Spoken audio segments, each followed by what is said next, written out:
nhá. Bây giờ mình đã tìm thấy một cái, thêm một cái tổ chim cát nữa rồi. Cái tổ chim cát nó ở trên kia kìa, mọi người nhìn thấy không? Đấy, cái tổ chim cát kìa. Ôi giời, đó, cái tổ chim cát nó đang ở trên kia. Lúc đấy thì mình tới đây thì mình thấy hôm nay là cũng được, thấy được một tổ, nhưng mà không biết là nó có con hay là nó có trứng nữa đây. Thì mình sẽ leo lên cho mọi người xem nó có cái gì. Đây, đất này nó khô cái gì luôn, lửa đốt cháy hết rồi, không còn cái gì nữa. Thì lúc đấy thì con cát mẹ nó mới bay đi. Thì dưới này coi nó có, ví dụ này coi nó có phân không nhá. Đây, phân đen, phân đây này, phân trắng trắng này. Đây này. Đây, nó có phân, tí phân rồi, nhưng mà không biết là nó có con chưa. Mình sẽ leo lên, mình sẽ cho mọi người xem nha. Mọi người nhìn thấy con cát mẹ nó không? Nó kìa kìa. Đấy, nó đang định vô mình kìa. Nào, đẹp chưa? Nó đang chuẩn bị vô mình nhá. Thì mình đã lên tới đây. Như là nghe tiếng đấy cái kêu, nhưng mà nó hơi nhỏ hay sao. Mình sẽ leo lên để coi nó như thế nào nhé. Rồi, mọi người xem nha, mình sẽ leo lên. Đấy, con cát kia kìa, tí nó vô mình ấy, sợ như gì luôn. Cái móng chân mình đã leo tới rồi. Mọi người thấy không? Ui rồi, con cát kìa. Đấy, ở gần gần đấy kìa, mọi người thấy không?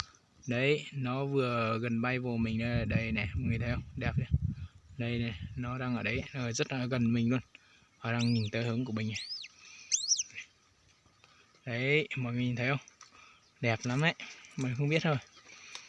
Đấy, thấy không? Đấy, nó rất là đẹp nhá. Mình sẽ quay gần hơn tí cho mọi người xem. Đấy, cái điện thoại của mình không nét cho lắm nên không quay được đẹp cho lắm, thì mình phải để chế độ này thôi. Đây, nó đang nhìn tới hướng của mình, coi mình có bắt con của nó không này.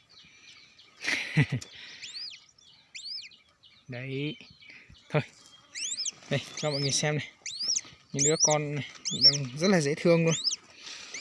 Đây, mình đứng thôi, không có chỗ để ngồi nữa.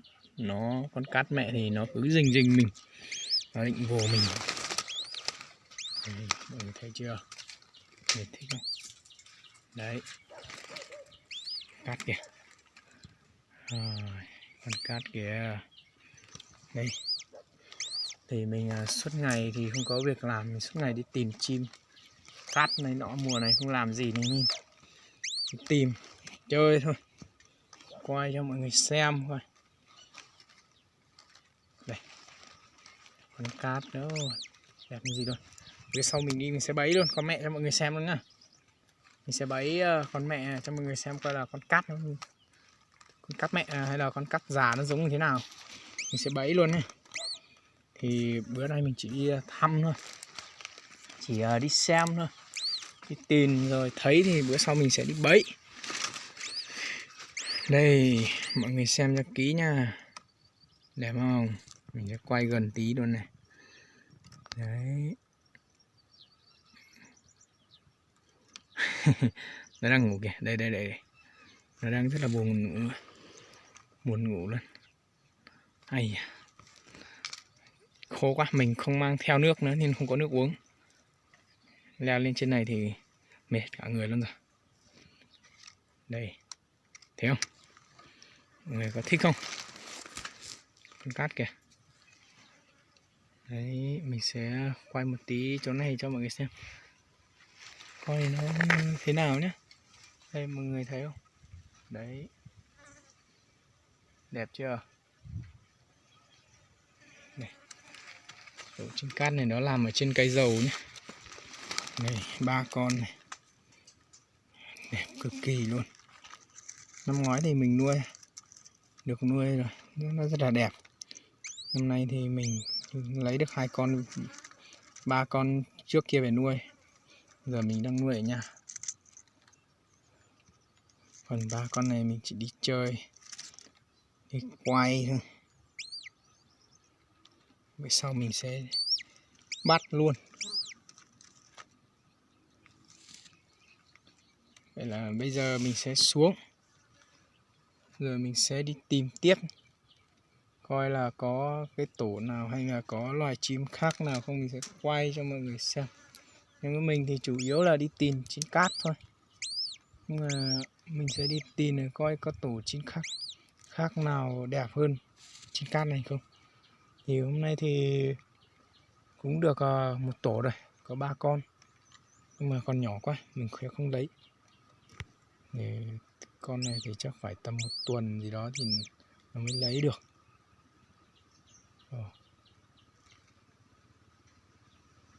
Đấy, con chim cát.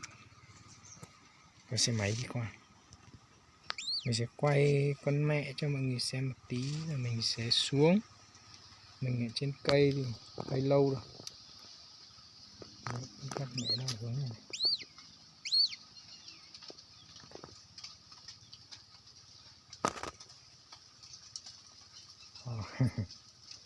Nó đang nhìn mình. Ui.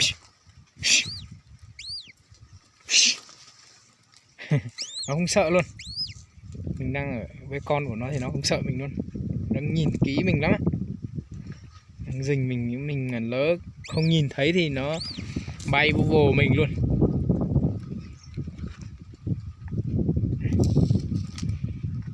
Rồi giờ thì mình xuống đấy nha. Mình sẽ xuống rồi mình sẽ đi tìm tiếp. Coi có còn thấy tổ nào nữa không. Đây, bây giờ mình sẽ xuống nha mọi người nhé. Mình xem nhá. Người xem này. Đây, người xem này. Mình sẽ xuống nha.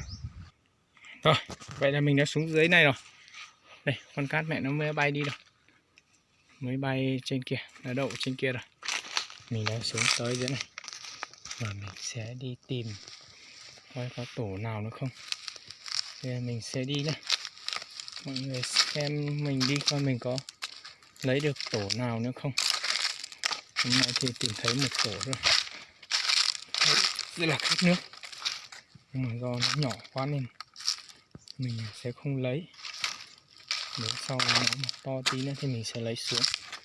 Rồi mình quay cho mọi người xem là một lần nữa nhé. Bây giờ thì mình sẽ đi kiếm coi có tổ nào khác nữa không.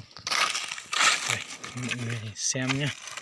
Mình đang đi kiếm chim khác nào nhé. Mọi người hãy xem cho mình nhé. Rồi.